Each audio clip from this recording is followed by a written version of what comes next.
breaking the glass ceiling.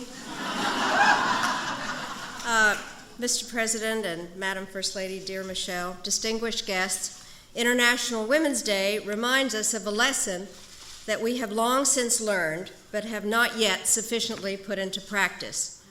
The lesson is grounded in principle, but also in experience. The principle is that the basic rights and dignity of women and girls should be accorded the same respect as that given to men and boys, a principle endorsed over and over again by global conferences and covenants.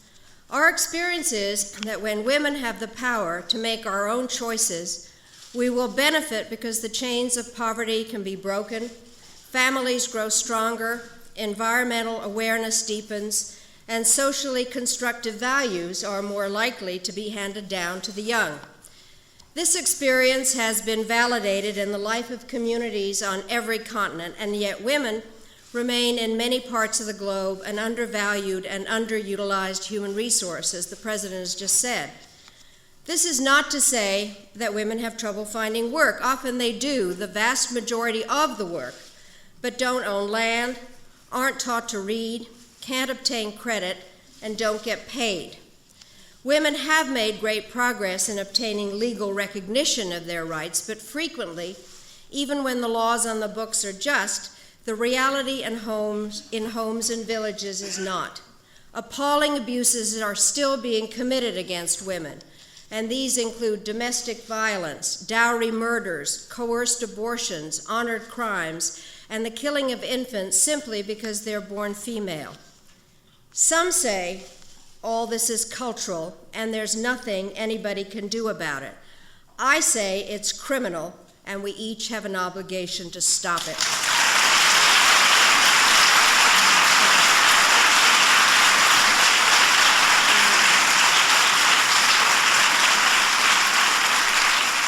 I have been in public life for more than 3 decades and have attended many events related to international women's rights, and in each uplifting goals were announced. But our purpose today and tomorrow and throughout this century is not to articulate more promises, but to achieve real breakthroughs by caring about each other, by lifting each other up, and by building an action network that stretches across every border of nation, race, background, and creed.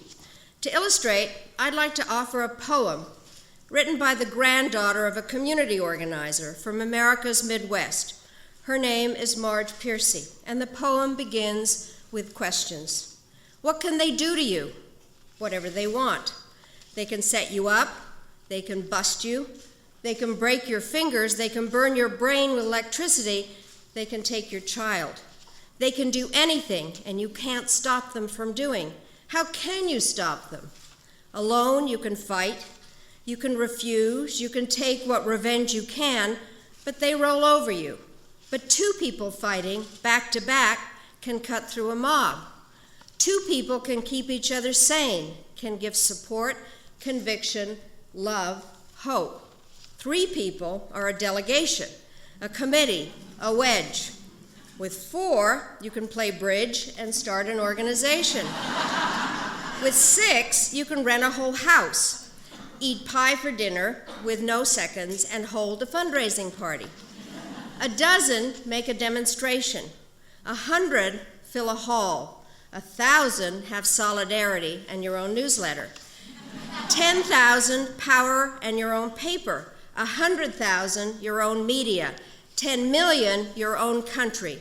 It goes on one at a time. It starts when you care to act. It starts when you do it again after they said no. And it starts when you say we and know whom you mean. And each day you mean one more.